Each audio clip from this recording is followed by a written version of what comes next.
Hello बच्चों, इस video में हम पढ़ेंगे चैप्टर नाउन और उसके काइंड्स। उससे पहले हम कुछ वार्म अप एक्सरसाइज करते हैं। यहाँ पर बच्चों एक टेबल बनी हुई है जिसमें हमें सेंटेंस में से पर्सन, प्लेस, एनिमल और थिंग्स के नाम को छांटकर उनके कॉलम में लिखना है। जैसे कि फर्स्ट सेंटेंस है, Maharana Pratap was a great king of ancient India.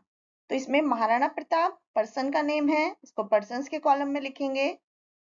King भी पर्सन का नेम है, इंडिया जो है वो प्लेस का नेम है। इसी तरह से सेकंड सेंटेंस में the guavas are hanging on the highest, तो गुआवाज थिंग्स हैं। थर्ड सेंटेंस में I saw a herd of sheep grazing in the field, तो आई पर्सन है, शीप भी एनिमल्स में आएगा और फील्ड प्लेस में। इसी तरह से a school of fish is swimming in the pond, तो फिश जो है वो एनिमल्स में, पॉन्ड प्लेस में। There are 80 people in A wedding, में पीपल जो है वो पर्सन्स में और वेडिंग प्लेस में। तो बच्चों नाउन क्या है? Noun is a part of speech, जो कि हमें किसी चीज के नाम बताता है। जो हमारे आसपास चीजें हैं उन सब का कुछ ना कुछ नाम होता है जो कि हमें नाउन उसको हम बोलते हैं। तो ये किसी पर्सन का नाम भी हो सकता है, किसी प्लेस का, किसी चीज का, किसी एनिमल या मटेरियल का, या इवन इमोशन या आइडिया के नाम को भी नाउन बोलते हैं। तो बच्चों अब हम नाउन के टाइप्स के बारे में पढ़ेंगे। Proper noun, common noun, collective noun, material noun और एब्स्ट्रैक्ट नाउन।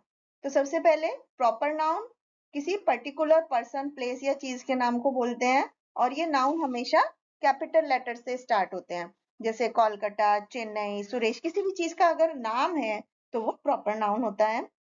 कॉमन नाउन होते हैं जो किसी कॉमन चीज, पर्सन या एनिमल के लिए यूज किए जाते हैं। जैसे कि मैन, तो कोई भी मैन हो सकता है, तो ये कॉमन नाउन होगा।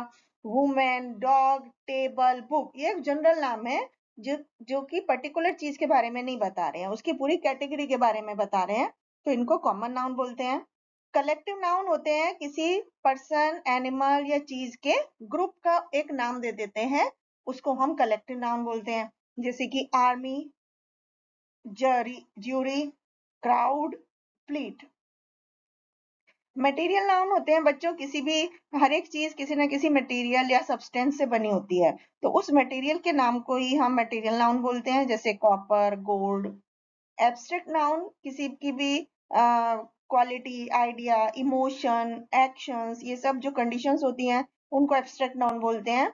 और एब्स्ट्रैक्ट नाउन को हम फिजिकली टच नहीं कर सकते, उसको सिर्फ फील कर सकते हैं।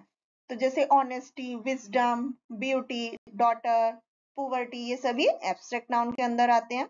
तो आइए अब इनसे जुड़ी हुई एक्टिविटी करते हैं। तो सबसे पहले हमें यहाँ पर कुछ सेंटेंस दिए गए हैं जिसमें हमें अलग अलग टाइप के नाउन को आइडेंटिफाई करना है। जैसे MS Dhoni is one of the best cricket players in the world, इसमें MS धोनी प्रॉपर नाउन है। क्रिकेट प्लेयर्स ये कॉमन नाउन है। वर्ल्ड ये एक प्रॉपर नाउन है। New Delhi is the capital of India, new Delhi proper noun है, इंडिया भी proper noun है। She is my favourite painter, इसमें पेंटर जो है वो कॉमन नाउन है। There is a big crowd near the metro station, तो क्राउड जो है वो कलेक्टिव नाउन है और मेट्रो स्टेशन कॉमन नाउन है। I want to join the army, यहाँ पर ज्वाइन आर्मी जो है वो कलेक्टिव नाउन है। इसी तरह से बच्चों बाकी के सेंटेंस में आप नाउन के काइंड्स को पहचान सकते हैं। अब हम नेक्स्ट एक्टिविटी करते हैं। यहाँ पर कुछ फिल इन द ब्लैंक्स हैं और हमें कलेक्टिव नाउन बनाना है। जैसे कि a crew of sailors, a crowd of people, a gang of thieves, a group of dancers, a team of players, a troupe of artists, a panel of experts, board of directors, a shoal of fish। इसके अलावा यहाँ पर और भी collective noun है, आप उनमें से छांट करके लिख सकते हैं। जैसे कि army of soldiers, flight of birds, flock of sheep, herd of buffaloes, hive of bees, litter of cubs, host of sparrows, a pack of wolves.